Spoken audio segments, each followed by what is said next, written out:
नमस्कार दोस्तों, जय हिंद, वंदे मातरम। अपना सक्षम पॉइंट यूट्यूब चैनल पर एक बार फिर से आप सभी का हार्दिक स्वागत है।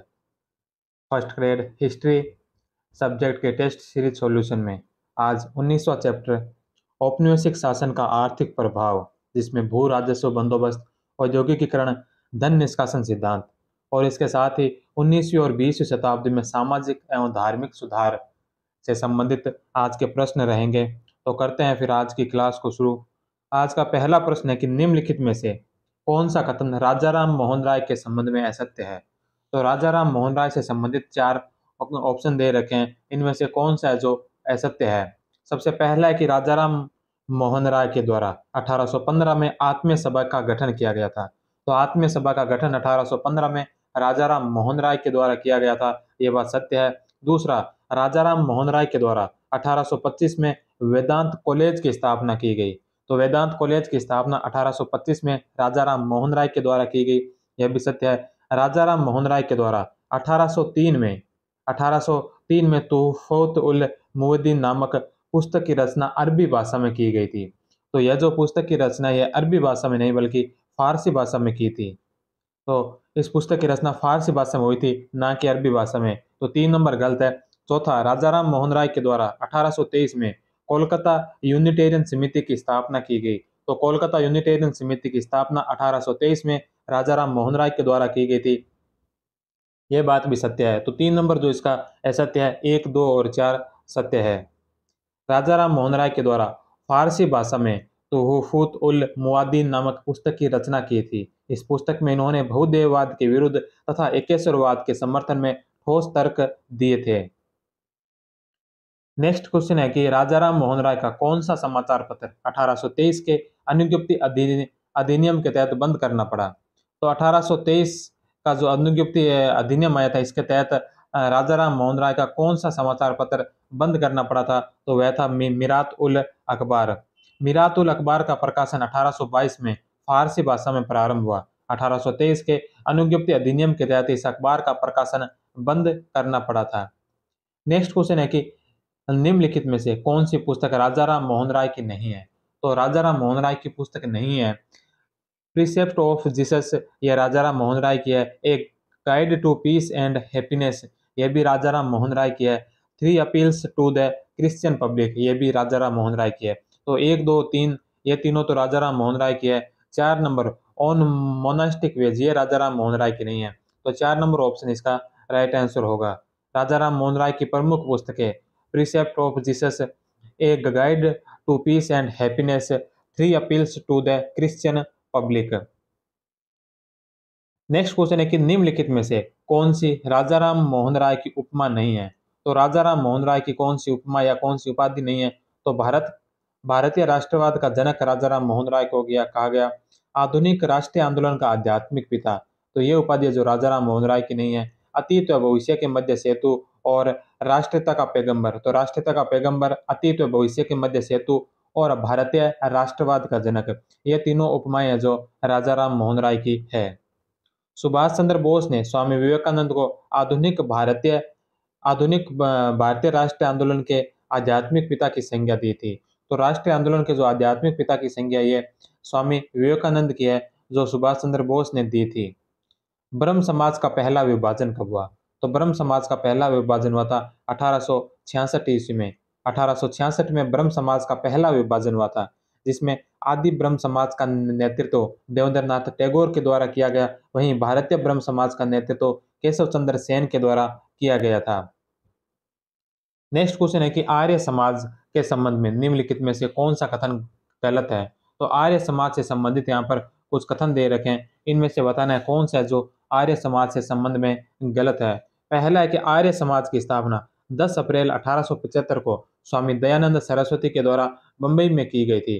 तो आर्य समाज की जो स्थापना है स्वामी दयानंद सरस्वती के द्वारा मुंबई में की गई थी 10 अप्रैल 1875 को, यह बात सत्य है। दूसरा, आर्य समाज के द्वारा मूर्ति पूजा तथा ब्राह्मण पुरोहित के आधिपत्य वाले कर्मकांड का विरोध किया गया, तो यह भी सत्य है। तीसरा, आर्य समाज द्वारा वर्ण व्यवस्था का विरोध किया गया था। तो आर्य समाज के द्वारा वर्ण व्यवस्था का विरोध नहीं किया बल्कि इनका समर्थन किया था। तो आर्य समाज ने वर्ण व्यवस्था का समर्थन किया था। 3 नंबर है जो गलत है। और चौथा, आर्य समाज के प्रथम अध्यक्ष मूलराज थे। तो आर्य समाज के जो प्रथम अध्यक्ष है वह मूलराज थे, यह भी सत्य है। तो 3 नंबर ऑप्शन है सत्य, जो इसका राइट आंसर होगा। आर्य समाज के द्वारा वर्ण व्यवस्था का समर्थन किया गया था। नेक्स्ट क्वेश्चन है कि निम्नलिखित में से कौन सी पुस्तक की रचना स्वामी दयानंद सरस्वती ने नहीं की। तो इसमें से कौन सी पुस्तक है जो स्वामी दयानंद सरस्वती की नहीं है। तो सत्यार्थ प्रकाश, पंच महायज्ञ विधि और पाखंड खंडन, ये तीनों स्वामी दयानंद सरस्वती के। संवाद कौमुदी है जो राजाराम मोहन राय के है। राजाराम मोहन राय के जो है संवाद कौमुदी है। सत्यार्थ प्रकाश, पंच महायज्ञ और पाखंड खंडन, ये तीनों स्वामी दयानंद सरस्वती की है। राजाराम मोहन राय को पत्रकारिता का अग्रदूत कहा जाता है। इन्होंने बंगाली पत्रिका स्वांद कौमुदी का प्रकाशन स्वयं किया था। राजाराम मोहन राय के ने बंगला में स्वांद कौमुदी, फारसी में मिरातुल अखबार, हिंदी में बंगदूत नामक समाचार पत्र निकाले थे। नेक्स्ट क्वेश्चन है कि स्वामी दयानंद सरस्वती राय के द्वारा अपनी पुस्तक सत्यार्थ प्रकाश का प्रकाशन कहाँ से किया गया था। तो सत्यार्थ प्रकाश का जो स्वामी दयानंद सरस्वती ने प्रकाशन किया था, यह प्रकाशन किया था अजमेर से। स्वामी दयानंद सरस्वती के द्वारा जय किशन दास की प्रेरणा से अपने विचारों को 1875 में सत्यार्थ प्रकाश नामक पुस्तक में संकलित किए गए। यह पुस्तक हिंदी भाषा में लिखी गई थी तथा इस पुस्तक का प्रकाशन वैदिक मंत्रालय अजमेर से किया गया था। नेक्स्ट क्वेश्चन है कि स्वामी दयानंद सरस्वती के द्वारा जब आर्य समाज की स्थापना की गई थी उस समय इसमें कितने सिद्धांत रखे गए। तो दयानंद सरस्वती के द्वारा जब आर्य समाज की स्थापना की गई थी तो इसके अंदर 28 सिद्धांत रखे थे। स्वामी दयानंद सरस्वती के द्वारा 10 अप्रैल 1875 को जब बंबई में आर्य समाज की स्थापना की गई थी तब इसमें 28 सिद्धांत रखे गए थे। 1877 में आर्य समाज बंबई से लाहौर स्थानांतरित कर दिया गया, तब इसमें 10 सिद्धांत रखे गए थे। नेक्स्ट क्वेश्चन है कि स्थायी बंदोबस्त प्रणाली के संबंध में निम्नलिखित कथनों में से कौन सा गलत है। तो स्थायी बंदोबस्त प्रणाली से संबंधित कुछ कथन दे रखे हैं, इनमें से असत्य कथन बताना है कि कौन सा है। सबसे पहला है कि 1793 में लॉर्ड कॉर्नवालिस के द्वारा बंगाल और बिहार में स्थायी बंदोबस्त की शुरुआत की गई। तो स्थायी बंदोबस्त की शुरुआत जो कॉर्नवालिस के द्वारा 1793 में बंगाल व बिहार के क्षेत्रों में की गई थी, ये सत्य है। जमींदार और राजस्व संग्रहण करता अपनी जमींदारी की पूरी भूमि के स्वामी बन गए थे, तो यह भी सत्य है। जमींदारों को किसानों से प्राप्त किराए का 6/11वां हिस्सा कंपनी को देना होता था। तो कंपनी को जो 10/11वां भाग देना होता था और 1/11 भाग जमींदार अपने पास रखते थे। तो 6/11 नहीं बल्कि 10/11 कंपनी को दिया जाता था और 1/11 जो अपने पास रखते थे। तो 3 नंबर है जो गलत है। चौथा, इस बंदोबस्त ने काश्तकार को निम्न स्थिति में ला दिया और लंबे समय से प्राप्त प्रथागत अधिकारों से वंचित कर दिया था। तो यह बात भी सत्य है। तो 1, 2 और 4 सही है और 3 है जो सत्य है। स्थायी बंदोबस्त प्रणाली के अंतर्गत जमींदारों को भू राजस्व वसूल कर उसका 11वां हिस्सा अर्थात 1/11 अपने पास रखना पड़ता था तथा शेष 10/11 कंपनी के पास जमा कराना पड़ता था।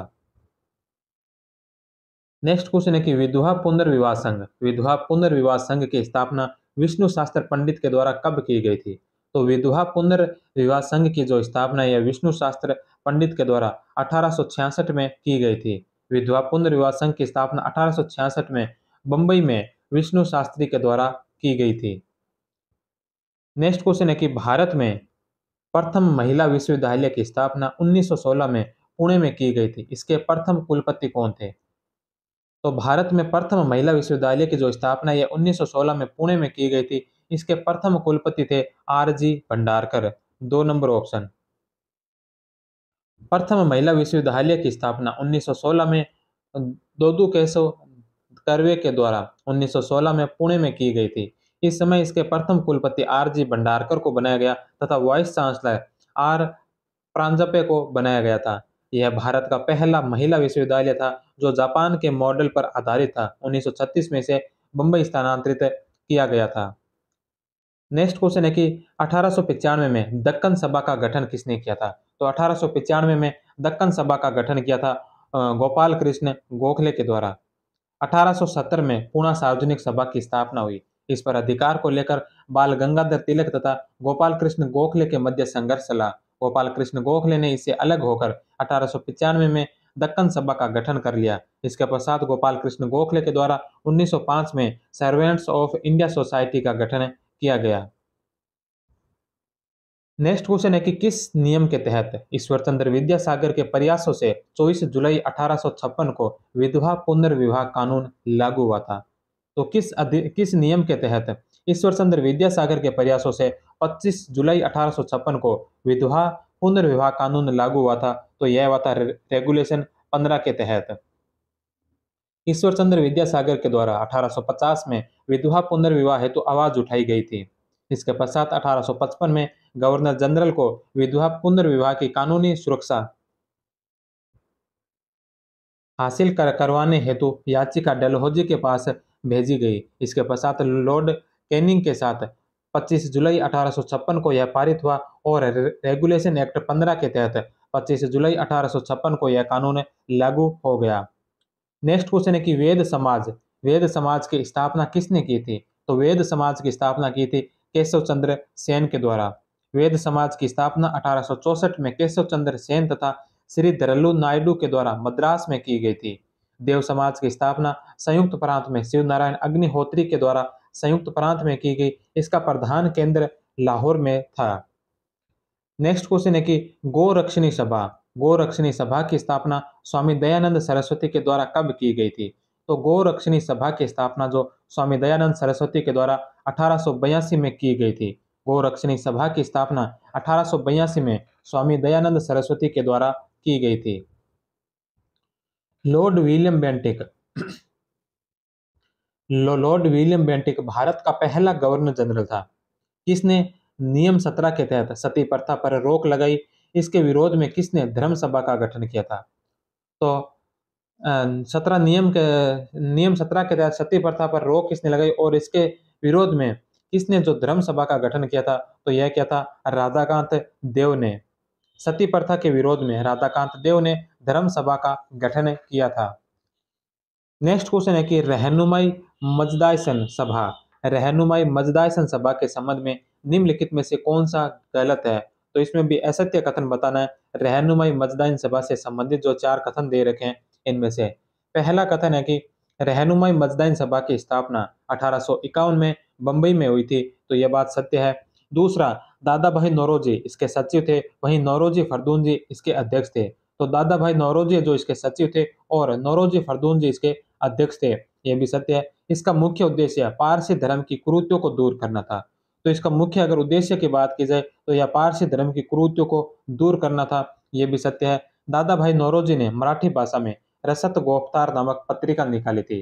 तो दादा भाई नौरोजी ने जो यह पत्रिका निकाली थी रसद गोफ्तार, यह मराठी भाषा में नहीं थी बल्कि यह गुजराती भाषा में थी। तो दादा भाई नौरोजी की जो पत्रिका थी रसद गोफ्तार, यह गुजराती भाषा की थी, ना कि मराठी भाषा की। तो 4 नंबर जो इसका असत्य होगा। नेक्स्ट क्वेश्चन है कि वहाबी आंदोलन का केंद्र क्या था? तो वहाबी आंदोलन का केंद्र पटना था। वहाबी आंदोलन का प्रमुख केंद्र पटना था, जिसका नेतृत्व बिहार में इनायत अली, विलायत अली तथा बंगाल में टिड्डू अमीर और दुदू मियां ने किया। वहाबी आंदोलन के कारण राजद्रोही लेखों पर प्रतिबंध लगा दिया गया तथा भारतीय दंड संहिता की धारा 124 में धारा 124 ए जोड़ दी गई और यह 1870 में किया गया था। नेक्स्ट क्वेश्चन है कि देवबंदी आंदोलन की शुरुआत कब से मानी जाती है? तो देवबंदी आंदोलन की शुरुआत है जो 1866 से मानी जाती है। मोहम्मद कासिम ननौतवी तथा रशीद अहमद गंगोही के द्वारा 1866 में देवबंद में इस्लामिया अरबिया मदरसा स्थापित किया गया था। नेक्स्ट क्वेश्चन है कि स्वामी दयानंद सरस्वती की मृत्यु कहाँ पर हुई थी? तो स्वामी दयानंद सरस्वती की मृत्यु है जो ये हुई थी अजमेर में। स्वामी दयानंद सरस्वती अंतिम समय में उदयपुर आए थे, जहां पर इन्होंने नौलखा भंडार में सत्यार्थ प्रकाश की रचना की। बाद में जोधपुर के शासक जसवंत सिंह द्वितीय के प्रधानमंत्री प्रताप सिंह के निमंत्रण पर जोधपुर आ गए और एक दिन जब इन्होंने जसवंत सिंह द्वितीय को नन्ही जान को लेकर नाचते हुए देखा तो उन्होंने फटकार लगाई, जिसके कारण इसकी पासवान नन्ही जान नाराज हो गई और इन्होंने अपने रसोई जगन्नाथ के माध्यम से स्वामी दयानंद सरस्वती के खाने में कांच पीसकर पिला दिया और अंतिम समय में वह अजमेर आए, जहां 30 अक्टूबर 1883 को दीपावली के दिन स्वामी दयानंद सरस्वती इस दुनिया से अलविदा हो गए। नेक्स्ट क्वेश्चन है कि देश की पहली जूट मिल कहाँ स्थापित हुई थी? तो देश की पहली जूट मिल की स्थापना कहाँ हुई थी? तो यह हुई थी रिसरा में। देश की पहली जूट मिल की स्थापना 1885 में जॉर्ज ओकलैंड ने 1855 में जॉर्ज ओकलैंड ने श्री रामपुर के निकट हुगली नदी के तट पर रिसरा में की थी। नेक्स्ट क्वेश्चन है कि भारतीय व्यय के जांच के लिए रॉयल कमीशन के रूप में लॉर्ड वेल्बी की अध्यक्षता में आयोग का गठन कब हुआ था? तो भारतीय व्यय की जांच के लिए रॉयल कमीशन के रूप में लॉर्ड वेल्बी की अध्यक्षता में जो आयोग का गठन किया था, यह किया था 1895 ईस्वी में। 1895 में भारतीय व्यय की जांच के लिए रॉयल कमीशन के रूप में लॉर्ड वेल्बी की अध्यक्षता में एक आयोग का गठन किया गया, जिसे वेल्बी आयोग के नाम से जाना जाता है। इस आयोग में 14 सदस्य थे, जिनमें एकमात्र भारतीय सदस्य के रूप में दादा भाई नौरोजी थे। इस आयोग ने अपनी रिपोर्ट 1900 में प्रकाशित की थी। नेक्स्ट क्वेश्चन है कि फेराजी आंदोलन किसके नेतृत्व में शुरू हुआ था? तो फेराजी आंदोलन है जो हाजी शरियतुल्लाह के नेतृत्व में शुरू हुआ था। फेराजी विद्रोह हाजी शरियतुल्लाह ने बंगाल के फरीदपुर से शुरू किया था।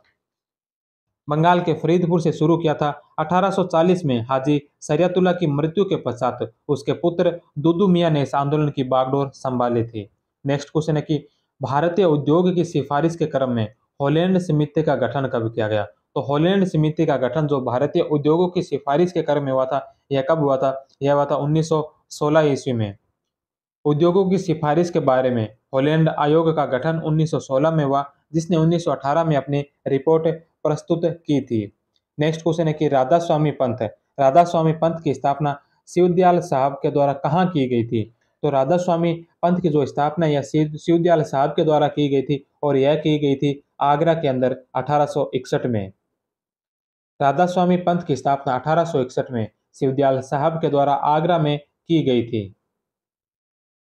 नेक्स्ट क्वेश्चन है कि आर्थिक तौर पर 19वीं शताब्दी में भारत पर अंग्रेजी शासन का एक परिणाम था। तो 19वीं शताब्दी में भारत पर अंग्रेजी शासन का आर्थिक तौर पर क्या परिणाम था? तो आर्थिक तौर पर परिणाम था कि भारतीय कृषि का वाणिज्यीकरण हुआ। 3 नंबर ऑप्शन।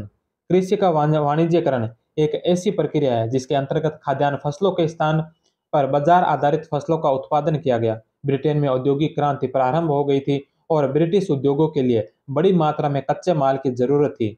सर्वविदित है कि औद्योगिकीकरण के लिए एक सशक्त कृषि कृषि आधार का होना अत्यंत जरूरी होता है।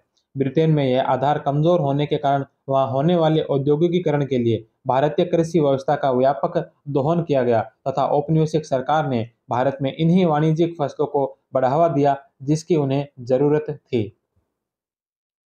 नेक्स्ट क्वेश्चन है कि सुमित सरकार ने रंजनी पामदत्त की पुस्तक इंडिया टुडे में कार्ल मार्क्स के विवरण के आधार पर अंग्रेजों द्वारा शोषण के तीनों चरणों का निरूपण किया। इनमें से औद्योगिक पूंजीवाद का काल क्या था? तो जो 3 चरण बताए, इसमें से औद्योगिक पूंजीवाद का जो काल था, यह काल था 1813 से लेकर 1858 तक का। वाणिज्यिक पूंजीवाद जो 1757 से 1813, इस समय का प्रमुख लक्षण खुली लूट और व्यापार पर ब्रिटिश ईस्ट इंडिया कंपनी का एकाधिकार था। कंपनी के अतिरिक्त राजस्व से तैयार भारतीय माल को मनमाने रूप से कम कीमत पर खरीदकर इंग्लैंड तथा यूरोप भेज देती थी। उसके पश्चात आता है औद्योगिक पूंजीवाद जो जिसका काल था 1813 से 1858 तक। इस काल में कच्चा माल भारत से जाता था तथा विनिर्मित माल वापस आता था। तीसरा जो चरण था वह था वित्तीय साम्राज्यवादी चरण।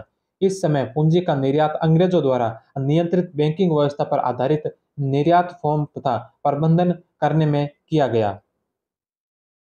नेक्स्ट क्वेश्चन है कि किस भारतीय विचारक ने धन निष्कासन को अनिष्टों का अनिष्ट कहा था? तो कौन से भारतीय विचारक थे जिन्होंने धन निष्कासन को अनिष्टों का अनिष्ट कहा था? तो यह कहा था दादा भाई नौरोजी ने। दादा भाई नौरोजी ने 2 मई 1867 को लंदन में ईस्ट इंडिया एसोसिएशन की पहली बैठक में पढ़े गए अपने लेख इंग्लैंड ड्यूटीज टू इंडिया में कहा कि ब्रिटेन भारत में अपने शासन की कीमत के रूप में उसे देश की संपदा को भारत से छीन रहा है। लगभग भारत से वसूल किया गया चौथाई भाग देश के बाहर जाकर इंग्लैंड के संसाधनों से जुड़ जाता है। दादा भाई नौरोजी ने धन की निकासी को अनिष्टों का अनिष्ट की संज्ञा दी थी। नेक्स्ट क्वेश्चन है कि कांग्रेस के किस अधिवेशन में सर्वप्रथम धन निकासी के सिद्धांत को औपचारिक रूप से स्वीकार किया गया था? तो यह किया गया था कांग्रेस के 1896 का जो अधिवेशन हुआ था। इस अधिवेशन में जो कोलकाता का अधिवेशन हुआ था, इस कोलकाता के 1896 के अधिवेशन में कांग्रेस के द्वारा धन निकासी के सिद्धांत को औपचारिक रूप से स्वीकार किया गया था। 1896 में कोलकाता अधिवेशन में सर्वप्रथम कांग्रेस ने धन निकासी के सिद्धांत को औपचारिक रूप से स्वीकार कर लिया था। इंपीरियल लेजिस्लेटिव काउंसिल के सामने निष्कासन सिद्धांत को सबसे पहले गोपाल कृष्ण गोखले ने 1901 में अपने बजट भाषण के दौरान प्रस्तुत किया था। नेक्स्ट क्वेश्चन है कि भारत में पहली बार आयकर किस गवर्नर जनरल के द्वारा लगाया गया? तो भारत में पहली बार जो आयकर है, यह कौन से गवर्नर जनरल के द्वारा लगाया गया? तो यह लगाया गया था लॉर्ड कैनिंग के द्वारा। लॉर्ड कैनिंग के द्वारा आर्थिक कठिनाइयों पर नियंत्रण स्थापित करने के लिए व्यापार, कृषि, व्यवसाय, सरकारी तथा गैर सरकारी नौकरी से 200 रुपये प्रति वर्ष से अधिक आय पर पहली बार आयकर लागू किया था। नेक्स्ट क्वेश्चन है कि आयकर को पूरी तरह समाप्त करने का श्रेय निम्नलिखित में से किसे जाता है? तो आयकर को पूरी तरह से समाप्त करने का जो श्रेय है, यह श्रेय है लॉर्ड वेयरिंग को। 1 नंबर ऑप्शन। लॉर्ड रिपन के समय 1882 में बजट निर्माता लॉर्ड बेयरिंग को भारत में आयात कर को पूरी तरह समाप्त करने का श्रेय दिया जाता है। इसने नमक और उच्च कोटि की शराब को छोड़कर ब्रिटिश भारत को मुक्त व्यापार के स्वर्ग में बदल दिया था। नेक्स्ट क्वेश्चन है कि महालवाड़ी व्यवस्था के बारे में सत्य कथन कौन सा है? तो महालवाड़ी व्यवस्था से संबंधित यहाँ पर कुछ कथन दे रखे हैं। इन कथनों में से बताना है कि कौन सा कथन है जो सत्य है। सबसे पहला कि यह व्यवस्था समस्त भारत की कुल 30% भूमि पर लागू की गई थी। 1817 से 1818 में इस प्रथा का प्रचलन उत्तर पश्चिमी प्रांत, मध्य प्रांत और पंजाब में किया गया था। तो यह बात सत्य है। इस व्यवस्था के अंतर्गत भूमि कर की इकाई कृषक का खेत नहीं अपितु ग्राम या महल होती थी। यह बात भी सत्य है। तीसरा ऑप्शन है कि इस व्यवस्था के तहत भू राजस्व से संबंधित समझौते किसी जमींदार अथवा रैयत से न करके गांव के संपूर्ण पट्टेदारों से किया जाता था। तो यह बात भी सत्य है। तो 1, 2 और 3 तीनों ऑप्शन इसके राइट है। तो उपयुक्त सभी 4 नंबर ऑप्शन इसका राइट आंसर होगा। महालवाड़ी व्यवस्था के अंतर्गत भूमि का सर्वेक्षण करके तथा महाल को एक नई इकाई मानकर महाल को भूमिपति माना जाता था। इसके अंतर्गत सामूहिक लगान तय की जाती थी, जिसको चुकाने की जिम्मेदारी ग्राम प्रधान की होती थी। महालवाड़ी व्यवस्था का जनक मैकेंजी को माना जाता है। रेगुलेशन 7 के तहत 1822 में महालवाड़ी व्यवस्था को कानूनी रूप दिया गया था। नेक्स्ट क्वेश्चन है कि रैयतवाड़ी व्यवस्था को सर्वप्रथम कहाँ लागू किया गया था? तो रैयतवाड़ी जो व्यवस्था है सर्वप्रथम दक्षिणी भारत में तमिलनाडु के 12 महल जिले में लागू की गई थी।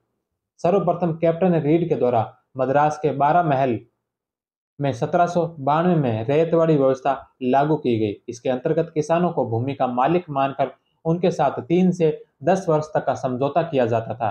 थॉमस मुनरो को रैयतवाड़ी व्यवस्था का जनक कहा जाता है। इन्होंने 1801 में हैदराबाद के निजाम से प्राप्त जिलों में इस व्यवस्था को लागू किया था। बाद में थॉमस मुनरो जब मद्रास का गवर्नर रहा, तब 1820 में मद्रास में इस व्यवस्था को लागू किया था। नेक्स्ट क्वेश्चन है कि निम्नलिखित में से किसे स्थायी बंदोबस्त के जनक के रूप में जाना जाता है? तो स्थायी बंदोबस्त के जनक के रूप में किसे जाना जाता है? स्थायी बंदोबस्त के जनक कौन थे? तो स्थायी बंदोबस्त के जनक थे Phillips Francis. 4 number option. Philip Francis, Alexander Dow, Thomas Law तथा हेनरी पेटुला ने सर्वप्रथम स्थायी बंदोबस्त का सुझाव दिया था। इसके पश्चात जब कॉर्नवालिस गवर्नर जनरल बनकर आया, तब उसने राजस्व बोर्ड की अध्यक्षता सर जॉन शोर की अध्यक्षता में इस समिति का गठन किया। इसके अंतर्गत जमींदारों को भूमिपति बनाया गया तथा उनके साथ 10 वर्षीय बंदोबस्त किया जाना था। उसके सुझाव पर लॉर्ड कॉर्नवालिस ने इसे 1790 में लागू कर दिया और 1793 में इसे स्थायी कर दिया था। जेम्स ग्रांट ने जमींदारों को भूमिपति बनाने का विरोध किया था। नेक्स्ट क्वेश्चन है कि असम के चाय कंपनी की स्थापना किस वर्ष हुई थी? तो असम चाय कंपनी की जो स्थापना यह हुई थी 1839 में। सर्वप्रथम सर्वप्रथम 1823 में रॉबर्ट ब्रूसफुट ने असम की ब्रह्मपुत्र घाटी में एक झाड़ी की खोज की थी। 1833 में चार्टर एक्ट के तहत अंग्रेजों को भारत में भूमि खरीदने का अधिकार मिला ताकि बगान लगा सके। 1837 में चाय बागान छबुआ में स्थापित किया और 1838 में इसकी चाय लंदन भेजी गई। 1839 में असम चाय कंपनी की स्थापना की, जिसने 1840 में वाणिज्यिक कार्य करना शुरू किया था। नेक्स्ट क्वेश्चन है कि किसने धन निष्कासन को एक बहते हुए नाले की तरह बताया था। तो धन निष्कासन को किसने एक बहते हुए नाले की तरह बताया, तो यह बताया था R.C. दत्त ने। रमेश चंद्र दत्त के द्वारा the economic history of India नामक पुस्तक की रचना की थी। इस पुस्तक में इन्होंने धन निष्कासन के दुष्परिणाम नादिसात जैसे आक्रांताओं की लूट से भी भयंकर होना बताया था। नेक्स्ट क्वेश्चन है कि मैं पूर्ण विश्वास के साथ कह सकता हूं कि विश्व में कोई भी ऐसी सभ्य सरकार नहीं रही जो इतनी भ्रष्ट, विश्वासघाती और लोभी हो जितनी कि भारत में कंपनी की सरकार थी। उपयुक्त कथन किसका है, तो यह उपयुक्त जो कथन है यह कथन है कॉर्नल लेविस का। कॉर्नल लेविस ने कहा था कि मैं पूर्ण विश्वास के साथ कह सकता हूं कि विश्व में कोई भी ऐसी सभ्य सरकार नहीं रही जो इतनी भ्रष्ट, विश्वासघाती और लोभी हो जितनी कि भारत में कंपनी की सरकार रही है। जॉन स्टुअर्ट मिल को जवाब देते हुए सर जॉर्ज कॉर्नल लेविस ने 12 फरवरी 1858 को हाउस ऑफ कॉमन्स में कहा था कि मैं पूरे विश्वास के साथ कह सकता हूं कि इस धरती पर आज तक कोई भी सभ्य सरकार इतनी भ्रष्ट, इतनी विश्वासघाती और इतनी लुटेरी नहीं पाई गई जितनी 1765 से 1785 के बीच ईस्ट इंडिया कंपनी की सरकार थी। नेक्स्ट क्वेश्चन है कि हमारी प्रणाली उस स्पंज की तरह काम करती है जो गंगा के किनारे पानी सोख कर टेम्स के किनारे बारिश करती है। तो यह कथन किसका है कि हमारी प्रणाली उस स्पंज की तरह काम करती है जो गंगा के किनारे पानी सोख कर टेम्स के किनारे वर्षा करती है। तो यह बात कही थी सुल्विन के द्वारा। 2 नंबर ऑप्शन उपयुक्त कथन है जो सुल्विन का है। उपयुक्त कथन सुल्विन का है। इसके अलावा धन निष्कासन से संबंधित अन्य कथन मॉक्स ने ब्लेंडिंग प्रोसेस की संज्ञा दी थी। नेक्स्ट क्वेश्चन है कि स्वामी दयानंद सरस्वती ने पाखंड खंडिनी कहाँ फहराई थी। तो स्वामी दयानंद सरस्वती ने पाखंड खंडिनी कहाँ फहराई थी, तो यह फहराई थी हरिद्वार में। 3 नंबर ऑप्शन स्वामी दयानंद सरस्वती के द्वारा हरिद्वार कुंभ मेले में 1867 में अपनी कुटिया के आगे एक पताका यानी झंडा लगाया जिस पर पाखंड खंडिनी लिखा गया था। नेक्स्ट क्वेश्चन है कि निम्नलिखित में से किस अधिनियम में भारत के वित्त पर गवर्नर जनरल द्वारा व्यापक नियंत्रण स्थापित करके भारत सरकार के एकात्मक स्वरूप को सशक्त किया था।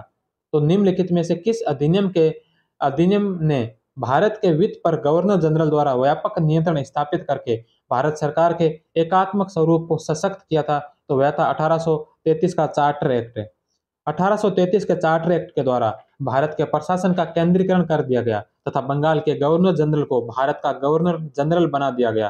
प्रशासन तथा वित्त की सभी शक्ति गवर्नर जनरल में निहित कर दी गई। ज्योतिबा फुले की गुलामगिरी पुस्तक किस घटना पर आधारित है। तो ज्योतिबा फुले की जो गुलामगिरी पुस्तक है यह है अमेरिका के स्वतंत्रता संग्राम पर आधारित है। ज्योतिबा फुले ने गुलामगिरी पुस्तक की रचना की थी। ज्योतिबा फुले से संबंधित महत्वपूर्ण तथ्य महात्मा ज्योतिराव फुले का जन्म 11 अप्रैल 1827 को वर्तमान महाराष्ट्र में हुआ था। वर्ष 1841 में फुले का दाखिला Scottish missionary high school Pune में हुआ था जहां उन्होंने शिक्षा पूरी की। उनकी विचारधारा पूर्णतः स्वतंत्रता और समाजवाद पर आधारित थी। उनकी अगर प्रमुख रचनाओं की बात की जाए तो गुलामगिरी जिसकी रचना 1873 में की थी, तृतीय रत्न की रचना 1855 में, पोवांडा छत्रपति शिवाजीराज भोंसले याचा इसकी जो रचना की थी ये 1869 में, सक्ताराय आसुद 1881 में। नेक्स्ट क्वेश्चन है कि कोलकाता तरुण स्त्री सभा की स्थापना कब की गई थी। तो कोलकाता तरुण स्त्री सभा की स्थापना 1819 में की गई थी। कोलकाता में कोलकाता तरुण स्त्री सभा की स्थापना 1819 में हुई थी, लेकिन ईसाई धर्म की शिक्षा पर बल दिए जाने के कारण उनके प्रयास अधिक सफल नहीं हुए थे। नेक्स्ट क्वेश्चन है कि सर्वप्रथम किस रियासत ने बाल विवाह के ऊपर रोक लगाई थी। तो बाल विवाह के ऊपर रोक लगाने वाली पहली रियासत कौन थी। सर्वप्रथम कौन सी रियासत ने बाल विवाह पर रोक लगाया था। तो बाल विवाह पर रोक लगाने वाली पहली रियासत थी मैसूर, 1 नंबर ऑप्शन। देशी रियासतों में मैसूर ने 1894 में 8 वर्ष से कम आयु की बालिकाओं के विवाह पर रोक लगा दी थी। 1904 में बड़ौदा में शिशु विवाह निवारण अधिनियम पारित करके लड़के तथा लड़कियों की विवाह की न्यूनतम आयु 16 तथा 12 वर्ष निर्धारित कर दी थी। नेक्स्ट क्वेश्चन है कि age of consent bill, age of consent bill का विरोध किसने किया था? तो एज ऑफ कॉन्सेप्ट बिल का जो विरोध किया था, यह किया था बाल गंगाधर तिलक के द्वारा। 1891 में एज ऑफ कॉन्सेप्ट बिल का विरोध बाल गंगाधर तिलक ने किया था, क्योंकि यह हिंदू परंपरा के खिलाफ था। वायसराय लैंसडाउन के समय 1891 में संपत्ति आयु अधिनियम पारित किया गया, जिसके द्वारा लड़कियों को विवाह की न्यूनतम आयु 12 वर्ष तय की गई। नेक्स्ट क्वेश्चन है कि 1855 के सहारनपुर एक्ट के तहत मालवाड़ी में भूमि कर कितने प्रतिशत लेने का सुझाव दिया गया था? तो 1855 में सहारनपुर एक्ट के तहत मालवाड़ी में भूमि कर जो यह 50% लेने का सुझाव दिया गया था। लॉर्ड डलहौजी ने 1855 में सहारनपुर नियम के अनुसार मालवाड़ी व्यवस्था में 50% भूमि कर के रूप में लेने का सुझाव दिया था। नेक्स्ट क्वेश्चन है कि ऑल इंडिया ट्रेड यूनियन के संबंध में निम्नलिखित में से कौन सा कथन गलत है?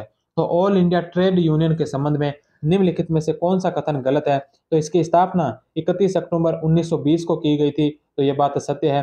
लाला लाजपत राय इसके प्रथम अध्यक्ष बने थे, तो यह बात भी सत्य है। जोसेफ बाप्तिस्ता इसके प्रथम उपाध्यक्ष थे, तो जोसेफ बाप्तिस्ता जो इसके प्रथम उपाध्यक्ष थे, यह भी सत्य है। जितेंद्र मोहन सेन गुप्ता को इसका प्रथम महासचिव बनाया गया था, तो इसका जो प्रथम महासचिव था यह जितेंद्र मोहन सेन गुप्ता नहीं था, बल्कि एम.वी. पंवार था। तो एम.वी. पंवार है जो इसके प्रथम महासचिव थे। तो 4 नंबर ऑप्शन है जो इसका गलत है, जो इसका राइट आंसर होगा।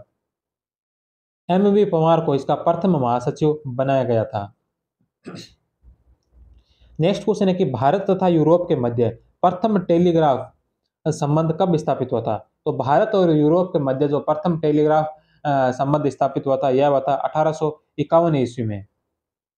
1851 में भारत और यूरोप के मध्य लॉर्ड डलहौजी के समय पहली बार टेलीग्राफ सेवा शुरू की गई थी। नेक्स्ट क्वेश्चन है कि विधवा पुनर्विवाह को प्रोत्साहित करने के उद्देश्य से 1878 में राजामुंद्री सोशल रिफॉर्म संगठन की स्थापना किसके द्वारा की गई थी? तो राजामुंद्री सोशल रिफॉर्म की स्थापना जो 1878 में विधवा पुनर्विवाह को प्रोत्साहित करने के उद्देश्य से की गई थी, यह की गई थी वीरे सलिंगम के द्वारा। 2 नंबर ऑप्शन है वीरे सलिंगम। वीरेश सलिंगम के द्वारा 1878 में इस संगठन की स्थापना की गई। इस संगठन को दक्षिणी भारत का प्रार्थना समाज भी कहा जाता है। नेक्स्ट क्वेश्चन है कि थियोसॉफिकल सोसाइटी के संबंध में निम्नलिखित में से कौन सा गलत है? तो थियोसॉफिकल सोसाइटी के बारे में गलत कथन बताना है कि कौन सा कथन है जो गलत है। पहला, थियोसॉफिकल का अर्थ धर्मशास्त्री न होने के बावजूद आध्यात्मिक मामलों की जानकारी रखना है, तो यह बात सत्य है। थियोसॉफिकल सोसाइटी की स्थापना 1875 में वोलावात्स्की तथा हेनरी अल्कट के द्वारा अमेरिका के न्यूयॉर्क में की गई थी। तो थियोसॉफिकल सोसाइटी की जो स्थापना 1875 में अमेरिका के न्यूयॉर्क में हुई थी, यह भी सत्य है। 1882 में मद्रास के निकट अड्यार में थियोसॉफिकल सोसाइटी का मुख्यालय बनाया गया था। तो भारत के अंदर जो 1882 में मद्रास के निकट अड्यार में थियोसॉफिकल सोसाइटी का मुख्यालय बनाया गया, यह बात भी सत्य है। 4 नंबर ऑप्शन है कि 1898 में एनी बेसेंट थियोसॉफिकल सोसाइटी की अध्यक्ष बनी। तो एनी बेसेंट जो थियोसॉफिकल सोसाइटी के अध्यक्ष 1907 में बनी थी। 1898 में एनी बेसेंट के द्वारा बनारस में सेंट्रल हिंदू कॉलेज की स्थापना की गई थी। तो थियोसॉफिकल सोसाइटी की अध्यक्ष जो एनी बेसेंट बनी थी, यह 1907 में बनी थी। 1898 में अगर एनी बेसेंट की संबंधित जो घटना है वो है 1898 में एनी बेसेंट के द्वारा बनारस में सेंट्रल हिंदू कॉलेज की स्थापना की गई थी। तो 4 नंबर ऑप्शन जो गलत है, जो इसका राइट आंसर होगा। नेक्स्ट क्वेश्चन है कि स्वामी विवेकानंद के द्वारा अमेरिका के किन दो शहरों में वेदांत सोसाइटी की स्थापना की गई? तो स्वामी विवेकानंद के द्वारा अमेरिका के कौन से 2 शहरों के अंदर वेदांत सोसाइटी की स्थापना की गई थी? तो यह की गई थी एक सैन फ्रांसिस्को में और दूसरी न्यूयॉर्क में। तो स्वामी विवेकानंद के द्वारा सैन फ्रांसिस्को में और न्यूयॉर्क में जो वेदांत सोसाइटी की स्थापना की गई थी। स्वामी विवेकानंद के द्वारा सैन फ्रांसिस्को तथा न्यूयॉर्क में वेदांत सोसाइटी की स्थापना की थी। नेक्स्ट क्वेश्चन है कि रैयतवाड़ी व्यवस्था किस क्षेत्र में लागू थी? तो रैयतवाड़ी जो व्यवस्था है बंबई तथा मद्रास में लागू थी। रैयतवाड़ी व्यवस्था मुंबई तथा मद्रास प्रेसिडेंटियों के कुछ भागों में लागू थी। नेक्स्ट क्वेश्चन है कि ब्रह्म समाज के उद्देश्यों में निम्नलिखित में से कौन सा शामिल नहीं था? तो ब्रह्म समाज के जो उद्देश्य थे उन उद्देश्यों में इन निम्नलिखित में से कौन सा उद्देश्य शामिल नहीं था? बहुदेववाद के स्थान पर एकेश्वरवाद का समर्थन। तो ब्रह्म समाज ने बहुदेववाद के स्थान पर एकेश्वरवाद का समर्थन किया था, मूर्ति पूजा का समर्थन। तो ब्रह्म समाज ने जो मूर्ति पूजा का समर्थन नहीं बल्कि मूर्ति पूजा का विरोध किया था, तो 2 नंबर गलत है। यहाँ समर्थन नहीं किया था, मूर्ति पूजा का विरोध किया था। आत्मा की अमरता में विश्वास, आत्मा की अमरता में विश्वास ये सत्य है। अवतारवाद का खंडन, तो ब्रह्म समाज ने अवतारवाद का खंडन किया था, तो ये भी सत्य है। तो 1, 3 और 4 सही है और 2 है जो सत्य है। ब्रह्म समाज की स्थापना 20 अगस्त 1828 को राजा राम मोहन राय के द्वारा कलकत्ता में की गई थी। ब्रह्म समाज के द्वारा मूर्ति पूजा का विरोध किया गया था। नेक्स्ट क्वेश्चन है कि किस गवर्नर जनरल के द्वारा पंचवर्षीय बंदोबस्त प्रणाली को अस्तित्व में लाया गया था? तो कौन से गवर्नर जनरल थे जिनके द्वारा पंचवर्षीय बंदोबस्त प्रणाली शुरू की गई थी? तो वह गवर्नर जनरल थे वॉरेन हेस्टिंग्स। 2 number option.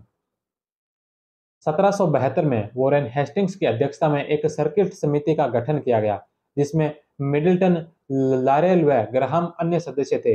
इस समिति के सुझाव पर पंचवर्षीय बंदोबस्त प्रणाली अस्तित्व में आई, जो 1772 में बंगाल के नदिया जिले में लागू की गई थी। इस प्रणाली में सर्वाधिक बोली लगाने वाले जमींदार को 5 वर्ष के लिए जमींदारी दी जाती थी। नेक्स्ट क्वेश्चन है कि सूर्यास्त का नियम, सूर्य सूर्यास्त का नियम किस भूमि व्यवस्था से संबंधित था? तो सूर्यास्त का जो नियम है यह स्थायी बंदोबस्त की भूमि व्यवस्था से संबंधित था। स्थायी बंदोबस्त प्रणाली के तहत जागीरदार निर्धारित तिथि तक भू राजस्व नहीं चुका पाता था तो उसकी जमींदारी छीन ली जाती थी। तो स्थायी बंदोबस्त प्रणाली के तहत जागीरदार अगर निर्धारित तिथि तक भू राजस्व नहीं चुका पाता था तो उसकी जमींदारी छीन ली जाती थी। नेक्स्ट क्वेश्चन है कि अलीगढ़ आंदोलन के द्वारा क्या हुआ था? तो अलीगढ़ आंदोलन के द्वारा मुसलमानों ने अंग्रेजी शिक्षा को अपनाया था। 1 नंबर ऑप्शन। अलीगढ़ आंदोलन के प्रवर्तक सर सैयद अहमद खान ने ब्रिटिश राजभक्ति रखते हुए मुसलमानों के दृष्टिकोण को आधुनिक अपनाने का प्रयत्न किया। इसी क्रम में इन्होंने 1875 में अलीगढ़ में एक मुस्लिम एंग्लो ओरिएंटल कॉलेज की स्थापना की, जहां पर पाश्चात्य विषय विज्ञान तथा मुस्लिम धर्म दोनों ही पढ़ाए जाते थे। सर सैयद अहमद खान से जुड़े महत्वपूर्ण तथ्य है। सर सैयद अहमद खान का जन्म जो 17 अक्टूबर 1817 में दिल्ली के सैयद घराने में हुआ था। उनके पिता सैयद मुत्तकी मोहम्मद शाह अकबर सानी के सलाहकार थे। सर सैयद को पहली नौकरी आगरा की अदालत में नायब मुंशी के रूप में मिली थी। सैयद को ब्रिटिश सरकार द्वारा सर के खिताब से नवाजा गया था। इन्होंने गाजीपुर में साइंटिफिक सोसाइटी की स्थापना की थी। 1870 में इन्होंने तहजीब तहजीबुल अखलाक का प्रकाशन शुरू किया। साइंटिफिक सोसाइटी का उद्देश्य पश्चिमी भाषाओं में लिखी गई किताबों का उर्दू में अनुवाद करना था और तहजीबुल अखलाक के प्रकाशन का उद्देश्य आम मुसलमानों की प्रतिभा को निखारना था। सर सैयद ने अलीगढ़ आंदोलन को एक नया रूप प्रदान किया था। उनकी रचनाओं में सर सैयद के रचनाओं में आसारूम सनादिन, असबाब बगावत हिंद, खुतबात अहमदिया, तफसीरुल कुरान, तारीख सरकसी बिजनौर इत्यादि शामिल है। एक महान शिक्षण आंदोलन के प्रवर्तक सर सैयद अहमद खान का देहांत 27 मार्च 1898 को हुआ था। नेक्स्ट क्वेश्चन है कि मूर्ति पूजा और जाति व्यवस्था के विरुद्ध संघर्ष हेतु बंबई में परमहंस मंडली नामक संगठन कब प्रारंभ हुआ था? तो मूर्ति पूजा और जाति व्यवस्था के विरुद्ध संघर्ष हेतु मुंबई में परमहंस मंडली का नामक संगठन शुरू कब हुआ था? तो यह हुआ था 1840 ईस्वी में। 1840 में दादोबा पांडुरंग और उनके भाई आत्मारंग ने परमहंस मंडली नामक संस्था की स्थापना की थी, जिसका मुख्य उद्देश्य मूर्ति पूजा तथा जाति व्यवस्था की आलोचना करना तथा विधवा पुनर्विवाह का समर्थन करना था। नेक्स्ट क्वेश्चन है कि स्वामी दयानंद सरस्वती के संबंध में निम्नलिखित में से कौन सा कथन गलत है? तो स्वामी स्वामी विवेकानंद के संबंध में कौन सा कथन गलत है? तो स्वामी विवेकानंद के संबंध में जो गलत कथन बताना है, सबसे पहला है कि स्वामी विवेकानंद ने 11 सितंबर 1893 को अमेरिका के शिकागो शहर में विश्व धर्म सम्मेलन में भाग लिया था। तो स्वामी विवेकानंद ने 11 सितंबर 1893 को अमेरिका के शिकागो में विश्व धर्म सम्मेलन में भाग लिया था, ये सत्य है। दूसरा, अमेरिका में स्वामी विवेकानंद को तूफानी हिंदू कहा गया। तो अमेरिका में जो स्वामी विवेकानंद को तूफानी हिंदू कहा गया था, यह भी सत्य है। स्वामी विवेकानंद के द्वारा 5 मई 1897 को वेल्लूर में रामकृष्ण मिशन की स्थापना की गई थी। तो स्वामी विवेकानंद ने 5 मई 1897 को वेल्लूर में रामकृष्ण मिशन की स्थापना की, यह भी सत्य है। रामकृष्ण मिशन का पंजीकरण जो समिति सोसाइटी रजिस्ट्रेशन एक्ट 1908 के तहत रजिस्ट्रेशन हुआ था। तो रामकृष्ण मिशन पंजीकरण समिति सोसाइटी का रजिस्ट्रेशन एक्ट के तहत 1908 में नहीं बल्कि 1909 में हुआ था। तो यह 1909 में रजिस्ट्रेशन हुआ था, ना कि 1908 है। तो 4 नंबर है जो इसका असत्य है। तो असत्य कथन ही पूछा है, 4 नंबर ऑप्शन इसका राइट होगा।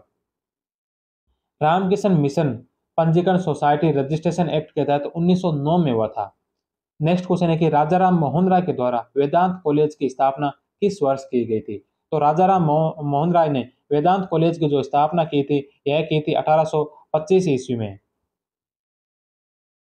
राजाराम मोहन राय पाश्चात्य शिक्षा के पक्षधर थे और इसी क्रम में इन्होंने 1825 में वेदांत कॉलेज की स्थापना की थी। राजाराम मोहन राय को इस कार्य में डच घड़ी साज डेविड हेयर का सहयोग भी मिला था। राजाराम मोहन राय के द्वारा हिंदू कॉलेज की स्थापना 1817 में कोलकाता में की गई थी। नेक्स्ट क्वेश्चन है कि इंडियन रिफॉर्म एसोसिएशन की स्थापना केशव चंद्र सेन के द्वारा किस वर्ष की गई थी? तो इंडियन रिफॉर्म एसोसिएशन की जो स्थापना है केशव चंद्र सेन के द्वारा की गई थी, यह की गई थी 1870 ईस्वी में। 1870 ईस्वी केशव चंद्र सेन ने स्त्री शिक्षा के लिए 1870 में इंडियन रिफॉर्म संगठन की स्थापना की। इसमें इन्होंने स्त्रियों के लिए उच्च शिक्षा का समर्थन किया था तथा पर्दा प्रथा का विरोध किया था। केशव चंद्र सेन से जुड़े अन्य महत्वपूर्ण तथ्य, केशव चंद्र सेन के द्वारा 1861 में इंडियन मिरर नामक प्रथम भारतीय दैनिक समाचार पत्र का संपादन किया, जो किसी भारतीय द्वारा संपादित प्रथम दैनिक अखबार था। केशव चंद्र सेन के द्वारा लॉज ऑफ लाइफ नामक पुस्तक लिखी गई तथा महिलाओं के लिए वामा बोधिनी नामक पत्रिका का संपादन किया गया था।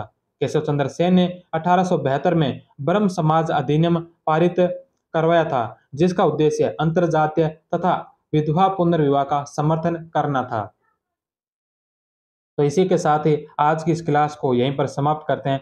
कल की क्लास में हम देखेंगे भारतीय स्वतंत्रता संग्राम। भारतीय स्वतंत्रता संग्राम जो 1857 से लेके 1919 तक का, तो भारतीय स्वतंत्रता संग्राम से संबंधित कल की क्लास रहेगी।